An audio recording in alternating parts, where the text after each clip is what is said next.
Guys, magluto tayo ng sinigang sa miso. Ikaw kung anong isda Di to. ka nga pwede Pero dito. sabi nila, ito yung pang sila. Ito naman, tuna to natira lang kahapon. Okay, isa na natin.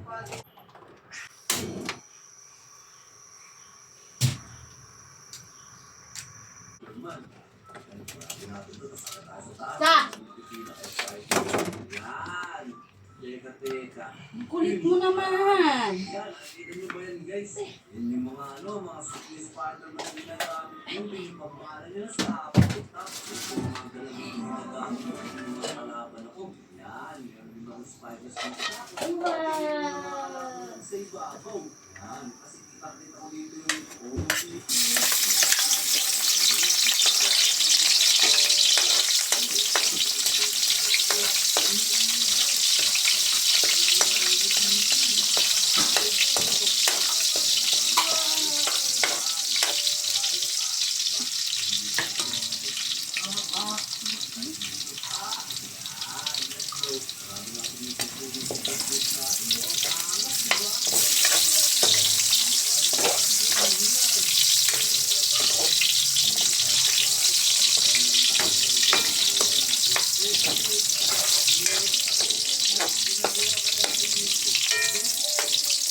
Kailangan na rin durugin ang kamatis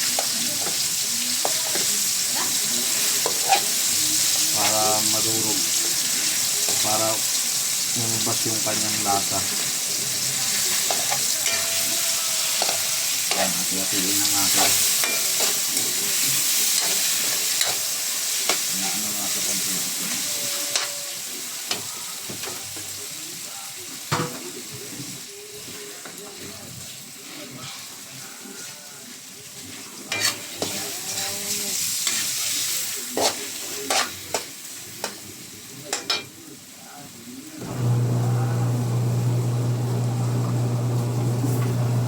Ganyan, lagyan natin ng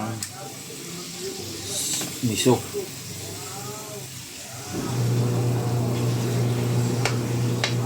Piliin natin. Guys, ganyan lang gumawa naman. Ganyan lang magluto ng sinigang sa miso.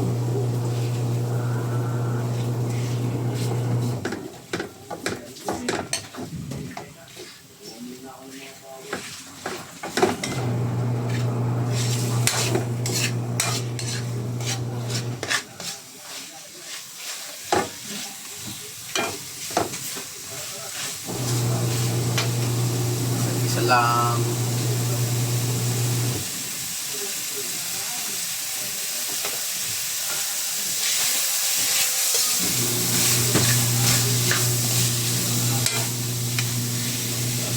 Lagyan natin ng dato puti, patis.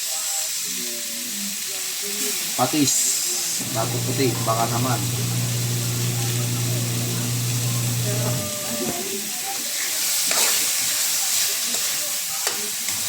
Dito na rin. Lumabas ang kanyang ano.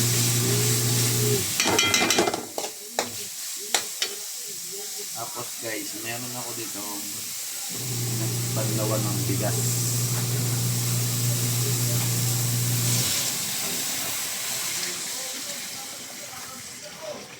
Yan. Yung latak na yan, huwag rin nang ihalo yan.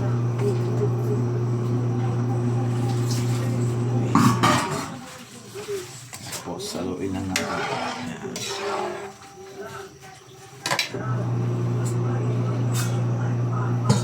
Takpan natin within 3 minutes. Yan guys. 3 minutes na. Yan. Uy! Sisigang ako. Ganyan ang gusto ko kukunin. Anong tinday? Ganyan ang sanay. Tinday.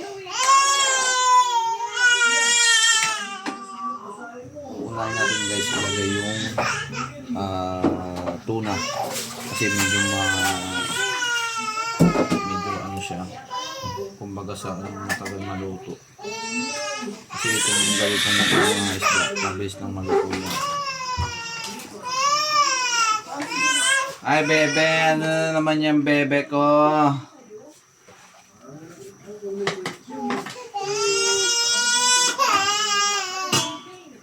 Takpan lang muna natin for 1 minute. Okay.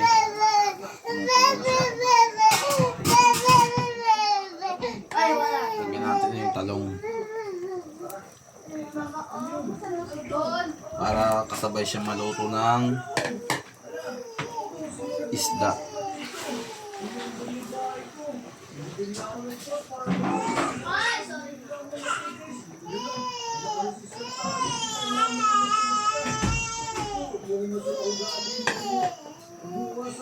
After nyan guys, takpan ulit natin for 3 minutes ulit. Guys,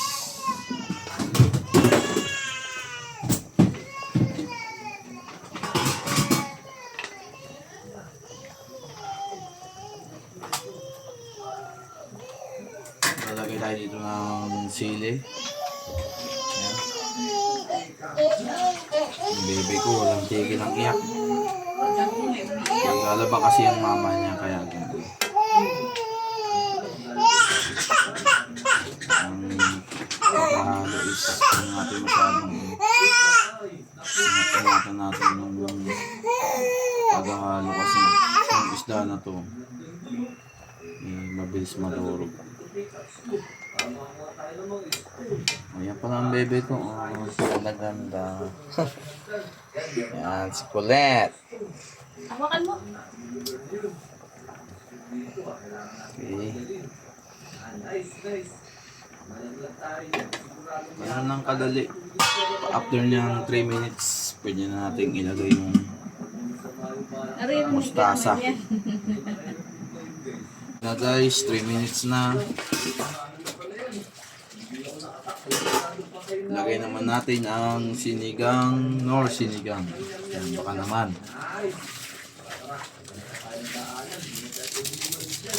Hindi na ako maglalagdag ng anong ingredients dyan, basta ganyan na lang yan. Yung hindi na rin ako maglalagdag ng pang-asim kasi ayaw namin ng masyadong maasim. Depende yun sa inyo guys kung dadagdagan nyo pa yung yung asim. Yun na ang halo. Wait na naman tayo for 1 minute lang or 2 minutes. Tapos i-add na natin itong mustasa. Itong mustasa yan. Ganyan ang itsura ng mustasa guys. Kayong pagbibili kayo, yung ganyan yung dahon. Kasi baka makuha nyo petchay. Magkamukha kasi sila. Ayan, ganyan. Mustasa guys. Okay, buksan na natin. Yun no? Charap. Charap. Ayan ang gusto Pusin mo kong naman. kulay ng sabaw na guys. Bakit mag-aayos yan? Yung talong dapat pala medyo yung natin. Ilagay mo na dyan. Masarap siya pag Basket, ilagay mo sana doon sa basket para di na gano'n. malambot na. Hindi mo pa bakit tapos yun. Bawas ko na lang ang mga dami. Ano natin?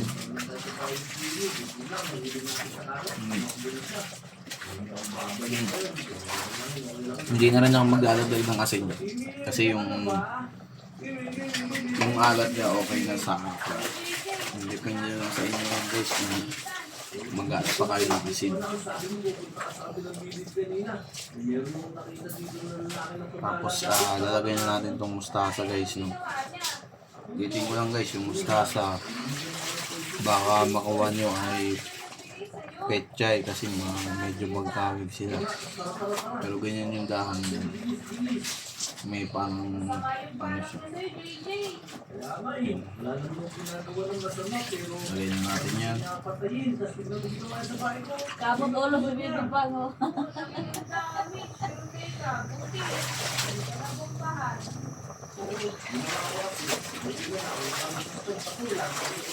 Yun yung pinagagawa ng tatay yung sinasabi. Tapos takpan natin for 1 minute ulit. Yan guys, saan natin? Yan. Nadali. Luto na ang ating sinigang samiso. Yun oh. Sarap mga pain nito ni Mrs. Ayan. Nagluto muna ako guys. Tapos nagsaing na rin ako. Nagsaing na rin ako. Kasi mamaya, papasok pa si Papa. Kaso, ito sa bebe ko ay nagpakarga pa. Yan guys, ganyan lang kadali guys magluto ng sinigang samiso. Yan. Ganyan lang guys. So, ngayon papatayin ko na to. Guys, salamat sa panonood. Happy Sunday.